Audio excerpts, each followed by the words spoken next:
가을철에 꼭 해야 되는 그런 시술이 있을까요? 진부하다. 또 가을철에 뭐 해요? 뭐 원투 쓰리 이런 거 하려고? 참신한 걸 좀 갖고 와. 우리 원장님 사타구니랑 엉덩이요? 거기도 생기지. 그럼 거기 성병 아닌가요? 아유, 좋은 질문이야. 그때 감별해야 될 것들이 있어. 이게 성병일 수도 있고 아닐 수도 있어. 아빠, 엄마 얼굴을 잘 살펴보시고 11월, 12월, 1월 이런 겨울철에 우리 시기적으로 잘 놓치지 않고 치료를 잘 하시는 그런 좋은 가을, 겨울이 되셨으면 합니다. 안녕하세요. 청담동 피부과 김원장입니다. 반갑습니다. 원장님 이 가을철에 꼭 해야 되는 그런 시술이 있을까요? 진부하다. 또 가을철에 뭐 해요? 뭐 원투 쓰리 이런 거 하려고? 참신한 걸 좀 갖고 와. 우리 쥐젖 있잖아요, 쥐젖. 피부가 늘어져서 나. 그렇지. 이전에도 쥐젖에 대해서 다룬 게 몇 번 있긴 한데 다시 얘기를 하면 피부가 이렇게 있어. 그러다가 탄력이 처지다가 요렇게 처지는 고개 이렇게 내려오는 거야. 그게 쥐젖이야. 쥐젖이 늙어서 생긴다고. 늙어서 생기는 거지. 탄력 섬유가 줄어들면서. 자외선 처지고 노출돼서 뭐 광노화 이런 건가? 아니야. 광노화로 인해서 피부 전체가 노화됐기 때문에 생기는 걸 수도 있지만 광노화 햇빛을 계속 쬐다고 해서 내려오는 거는 아니야. 노화에 의해서 늙어서 생기는 거야, 이거는. 인생을 살면서 한 인간이 60에서 70% 정도는 사마귀에 노출된다고 하거든. 근데 사마귀는 보통 바이러스에 의해서 생기는 건데 그런 것들과 함께 나이가 들고 진짜 늙는 것도 서러운데 계속해서 탄력이 처지면서 생기는 이런 쥐젖들까지 치면 사마귀 70%와 함께 거의 모든 인간들한테서 생기는 약간 미관상에 안 좋은 그런 것들이 좀 될 수 있지. 원장님 그러면 뭐 늘어지는 데는 다 생기는 거예요? 주로 늘어지는 데에 눈꺼풀 이런 데가 이제 많이 늘어지잖아. 눈꺼풀 늘어지니까 여기에 있는 분들도 많고 눈 밑에도 생기시는 분들이 있고 귀 옆에 아래 그리고 목 쪽 특히 이쪽 그리고 사진 하나 찾아서 보내줄게. 이쪽 그 넘어가는 목선 쪽에 두들두들 생기시는 분들 되게 많고 그래서 목걸이 할 때 걸리시는 분들도 있고 그리고 특히 겨드랑이 완전 포도송이 주렁주렁 하시는 분들 되게 많아. 우리 구독자 여러분들도 한번 지금 이렇게 만져보고 아니면 우리 사랑하는 뭐 남자친구 여자친구 아니면 아버지 엄마 할아버지 할머니 쪽 보시면 분명히 그런 거 있으신 분들이 있을 거야. 그래서 뭐 엉덩이 뭐 사타구니 성기 주변 등 이런 데 다 생겨. 원장님 사타구니랑 엉덩이요? 거기도 생기지. 그럼 거기 성병 아닌가요? 아유, 좋은 질문이야. 생각해보면 나도 환자분들 볼 때 사타구니 엉덩이 그리고 항문 쪽에 이런 게 생겼다라고 해서 진료를 본 적이 굉장히 많고 딱 봤었을 때 쥐젖처럼 이렇게 막 튀어나오시는 분들이 있어. 그때 감별해야 될 것들이 있어. 이게 성병일 수도 있고 아닐 수도 있어. 쥐젖은 연성 섬유종이라 그래서 소프트 파이브로마라고 하는 그냥 말랑말랑한 살들이 늘어져서 튀어나오는 것들인데 성기나 이런 항문 그런 주변에 있는 것들은 곤지름이라고 해서 콘딜로마 아큐뮬라타라고 불리우는 건데 얘는 휴먼 파필로마 바이러스인 유두종 바이러스에 의해서 생기는 옮는 그런 성병의 한 가지일 수 있어. 성기나 엉덩이 주변에 있을 때는 피부과 진료를 보는 원장님들은 정확하게 걔네들이 성병인지 아닌지에 대한 것들을 감별하고서 말씀을 꼭 드려야 돼. 왜요? 없는 건가요? 없는 거지. 성병은 Sexual Transmission Disease라 그래서 성관계를 통해서 옮는 거기 때문에 지금 얘기했었던 성기 주변에 쥐젖이라고 생각하고 있었던 곤지름이라고 하는 것들은 성관계 1회만으로도 50% 이상이 전염이 될 수 있기 때문에 그런 경우에는 상대방이나 그런 파트너들한테도 꼭 알려서 이런 병들이 쭉 퍼져나가지 않게끔 하는 것들이 중요해. 그렇기 때문에 꼭 알려야 되는 것들이야, 이것들은. 원장님 가다칠이랑 연관 있는 거예요? 가다실. 지켜줄게. 그- 가다칠. 근데 지켜줄게 그거 맞아. 남자들은 무증상으로 있을 가능성이 많은데 그게 여성들한테 갔을 경우에는 인유두종 바이러스의 타입이 여러 가지이기 때문에 그런 것들이 작은 경부암을 일으킬 수 있고 여러 가지 다른 악성이나 암으로 갈 수 있는 확률이 많기 때문에 남성들도 여성들도 가다실을 맞아서 예방 접종을 하는 게 되게 중요하지. 너무 용품도 센 거 아니에요? 아니지. 이거는 교육용이고 환자분들한테 얘기하는 거니까 이제 환자분들이 자가 체크를 해서 본인의 건강을 지킬 수 있는 거기 때문에 내가 볼 때는 더 좋은 방향으로 빠진 것 같은데. 쥐젖은 꼭 없애야 하는 무서운 애는 아닌 거죠? 아니야. 우리가 흔히 발생할 수 있는 목 부위나 겨드랑이에 있는 연성 섬유종, 그러니까 쥐젖은 악성으로 발전하거나 그러지 않기 때문에 미관상으로는 보기 좋진 않지만 꼭 제거해야 되는 필요까지는 없어.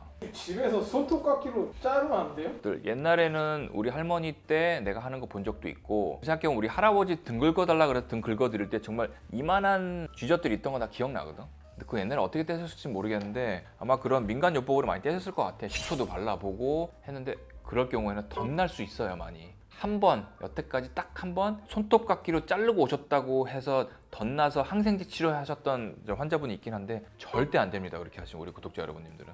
원장님 그럼 제거는 어떻게 하나요? 굉장히 손쉽게 할 수 있어. 병원에 오셔서 쥐젖인지 아닌지를 일단 우리 원장님들이 보셔야 되고, 그리고 나서는 어비움 레이저나 CO2 레이저라고 해서 탄산가스 레이저, 아까 말씀드렸지만 얘네들은 약간 목이 있고 크게 보면 이런 식으로 돼 있다고 말씀드렸잖아. 목 부위를 가위로 제거해도 되고 큰 경우에는, 근데 작은 경우에는 이산화탄소 레이저를 통해서 얘네들을 그냥 태워서 지져버리면 돼. 그럼 큰 애들은 좀 제거하기 어렵겠네. 아니야. 이게 커서 어렵다라고 생각을 하시는데, 만약에 커서 손잡이처럼 손에 잡힐 수가 있잖아? 그러면 마취를 피부에 하고 아까 말씀드린 이 부분이 만약에 잡힐 정도의 크기가 되면, 그렇다 크지 않아도 돼. 손에만 딱 잡히면 걔네들을 잡거나 아니면 포셉으로 잡아서 약간 쭉 당기면 이 목이 더 잘 보이거든. 그렇기 때문에 그럴 때는 CO2 레이저로 여기를 태워서 없애서 끊어버리면 되고, 아니면 가위로 잘라버려도 되고. 상대적으로 이렇게 작은 애들은 포셉으로 잡을 수가 없기 때문에 전체적으로 피부 겉에서부터 태우면서 치료를 해야 되기 때문에 훨씬 더 피부 쪽에 가까이, 그리고 흠이 패일 수 있고 통증이 더 올 수 있어.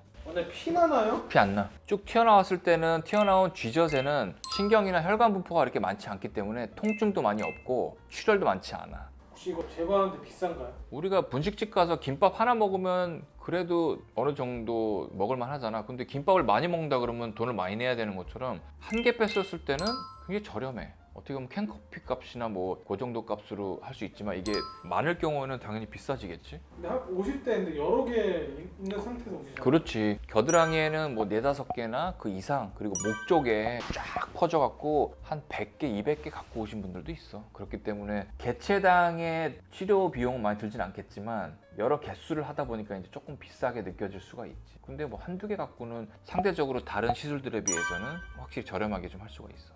내가 오늘 쥐젖 얘기를 한 이유가 있어. 여름에 막 노출하고 있다가 지금 막 터틀넥도 입고 조금 날씨가 많이 추워졌잖아. 11월, 12월, 1월까지가 내가 볼 때는 쥐젖이나 편평사막이 치료하기에는 가장 좋은 시기라고 생각하거든. 왜냐면 하고 나서 가릴 수 있는 시기이고, 듀오덤을 붙이는데 너무 많이 붙이고서 돌아다닐 경우에는 보는 사람들의 눈도 조금은 꺼려하고 불편할 수 있기 때문에 지금 하고 가리고 다닐 수 있는 좋은 시기이기 때문에 오늘은 이 주제를 좀 고르긴 했지. 제거하고 나서는 듀오덤을 덕지덕지 붙여야 되나요? 붙여야지. 근데 너무 많을 경우에는 사실은 그냥 우리 항생제 연고를 처방해서 보통 드리기도 하거든. 너무 많은 경우에는 정말 큰 거 한 판을 딱 붙이고 계신 분들도 있는데, 붙이고 있을 경우에도 사실 이런 날씨, 그리고 옷을 많이 입을 수 있는 이런 환경에서는 남의 눈치를 많이 보지 않아도 되기 때문에 항생제를 발라도 되고 듀오덤을 다 발라도 되고, 그런 후처치를 물이 안 닿게 하는 것들을 하면서 사람들 눈치를 안 볼 수 있는 그런 계절적인 특성을 잘 이용했으면 하기 때문에 사실 오늘 이 컨텐츠를 준비한 건 맞아. 사실 갑자기 좀 생뚱맞다고 생각하실 수 있는데, 우리 외관상으로 보기 좋지 않은 것들을 또 가을 겨울철에 치료를 안 하게 되면 3, 4월이 되고 나서 또 옷을 가볍게 입고 노출을 하기 시작했었을 때, 아,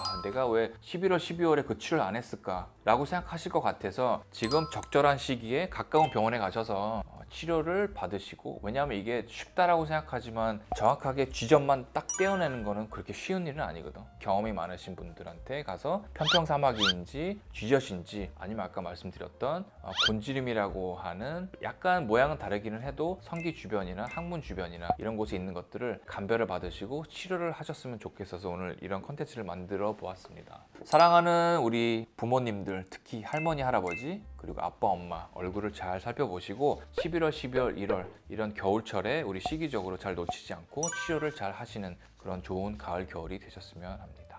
오늘도 준비한 내용 봐주셔서 대단히 감사합니다.